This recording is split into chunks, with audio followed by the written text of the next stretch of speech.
Aries, hi. So this is going to be a reading for December 25th through the 31st, and I'll take a look into your recent past, your current energies, and your immediate future. And then I'll close it off with a couple of cards from the universe for you. And these are general readings, so they may not resonate for all of you. If they do, there is an extended. At the end of the video, you can check out the link for that in the description box below if you want. So there's these clouds, and they've been here all day. These massive, massive clouds of what looks to be like clouds of snow, and there is a little bit of flurrying around. And all of a sudden the sun comes through from like where? Like there's a crack in the clouds there. It went away, but it's like, like whoa.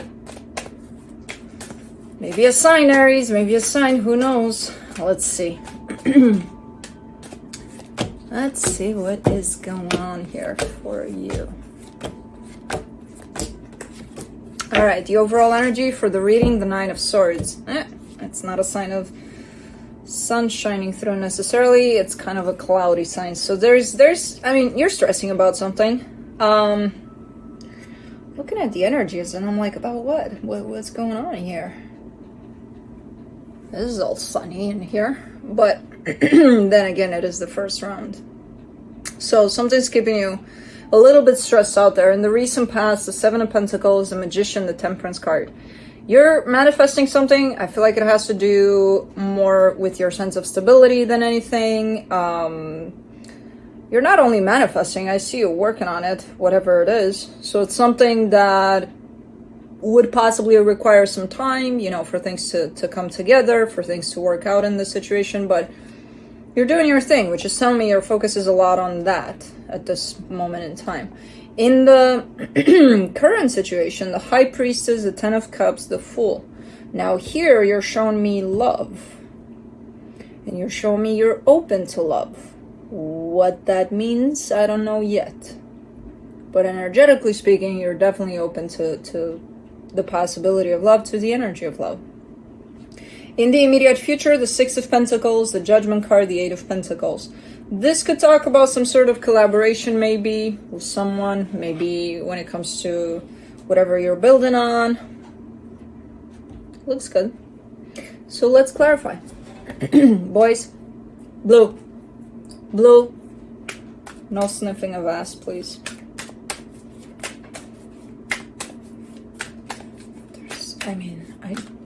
I don't know. I don't get it. Boy dog, boy cat, they just love this bromance they got going on. And no, it's not Kai, it's Felix.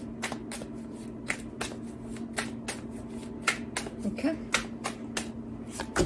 For the Nine of Swords, you get the Nine of Wands, the Wheel of Fortune, the Ten of Wands.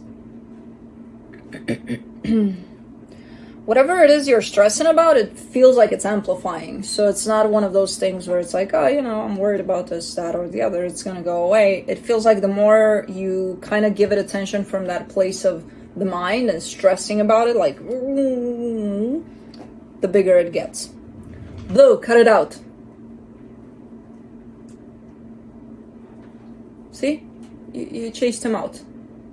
Is that nice? No, it's not nice. You could have been brotherly loving one another instead of sniffing his ass out of here.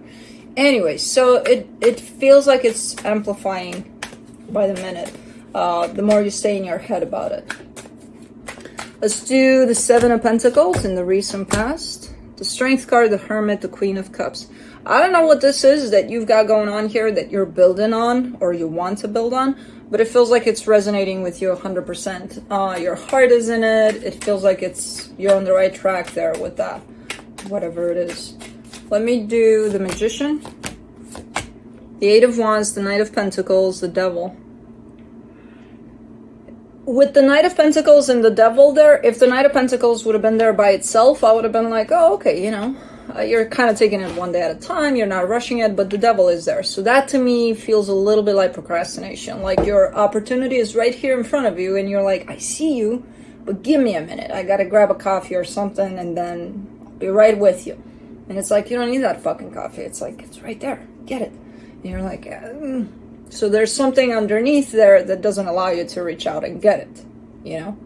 You're better off going and preparing a coffee or something, which is out of reach. But this opportunity is right here. So that, to me, feels a little bit like a like a forced kind of a procrastination, almost like you're scared of something there, and that's why you're not reaching for it. And it turns into, okay, let's postpone it as much as possible. All right. Let's do the Temperance card.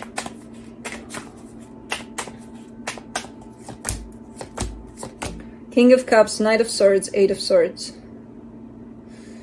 Man, this looks a little bit like almost a missed opportunity. Because I don't feel like the opportunity is missed, but I feel like you feel that it's missed. Because you're starting to stress out about it.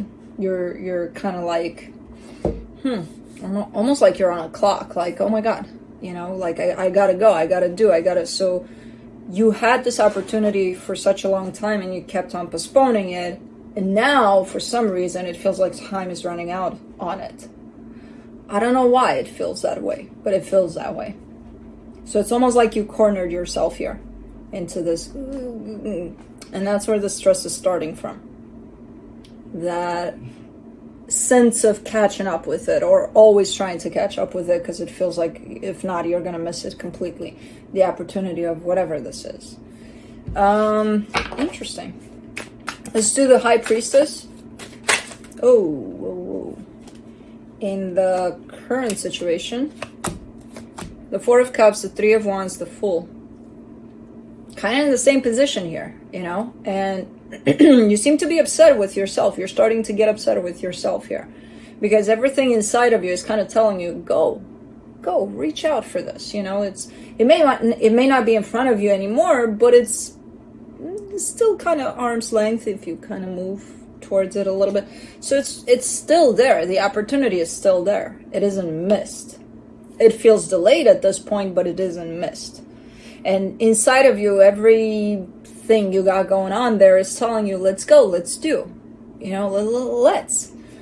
And you're still not doing it because you're kind of in this position of looking at all of that, feeling all of that, and being like, why am I not doing it? So you're kind of questioning yourself here, which is preventing you from doing anything. Just kind of being in your head with it all. So again, the more you stay in your head with the situation, the harder it's going to get. The bigger it's going to get. This energy of where you basically feel stuck. Interesting. Let's do the Ten of Cups. The Judgment card, the Three of Pentacles, the Moon. You have support and love around you. I'm not sure if you're getting it because the Moon is there. So I'm not sure if you're seeing that or acknowledging that. It's definitely here for the situation specifically that you're dealing with.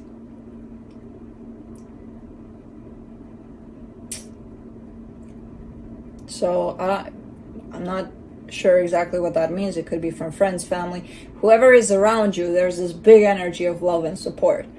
But again, with the Moon, it feels like you're not, and you wouldn't see it. If you're stressed out in your head about things, you wouldn't see anything. You wouldn't do anything. You're worried about what's going on up here.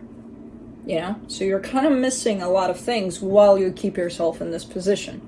Let me do the Fool.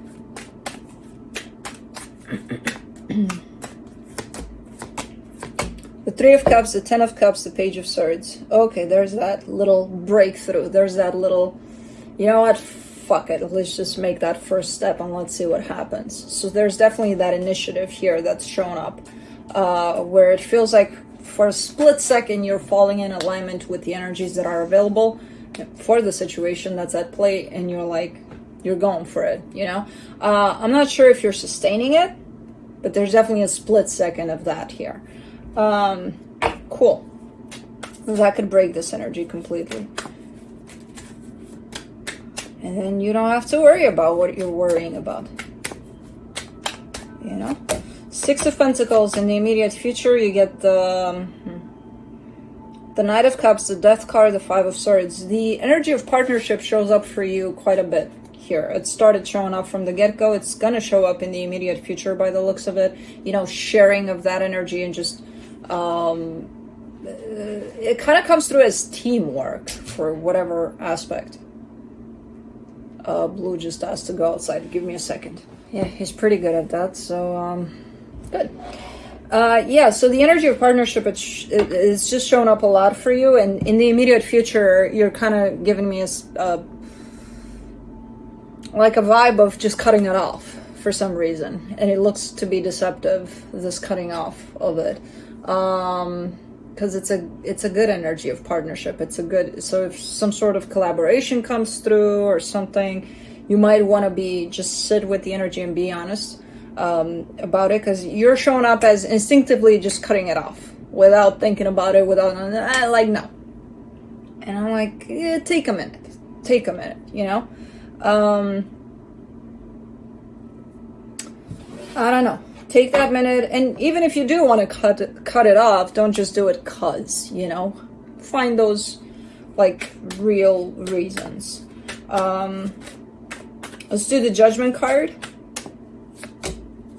In the immediate future, you get the Empress, the Chariot, the King of Wands. Someone is showing up here. There's a connection that shows up here that's, I mean, it probably showed up through these energies as well, but it's more of a general kind of an idea there for you personally. But this one's definitely showing up as someone, a different energy than yours.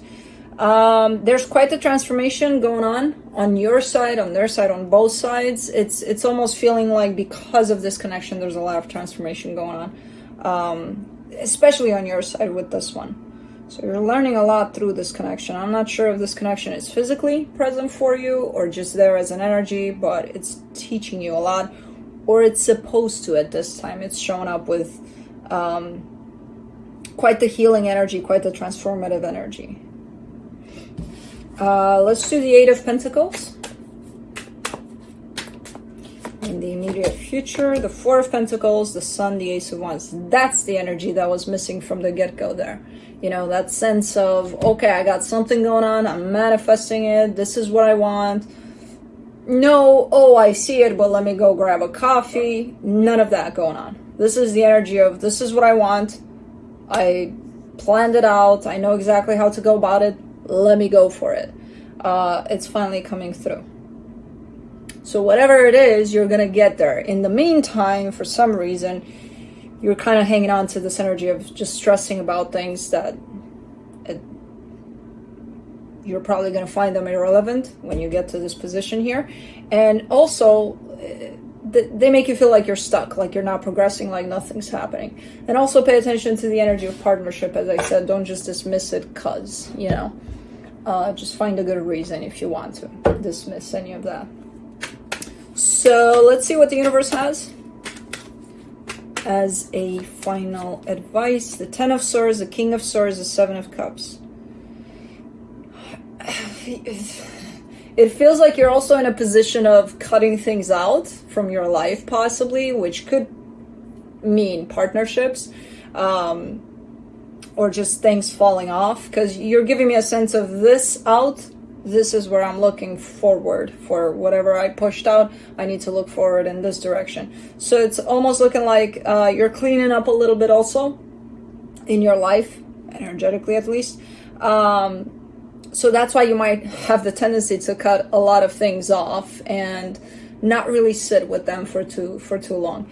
There could be new partnerships that want to come in, and while you're in this process of cutting out old, not realizing that, hey, you know, I cut this out, what do I replace it with? This one, that might work, you know. So take a minute with even what you're cutting out, you know, whatever's coming in, whatever's going out, take a minute with it. So yeah, that's it. That's what I have for you. Hope this helped, and I'll see you next time. Bye.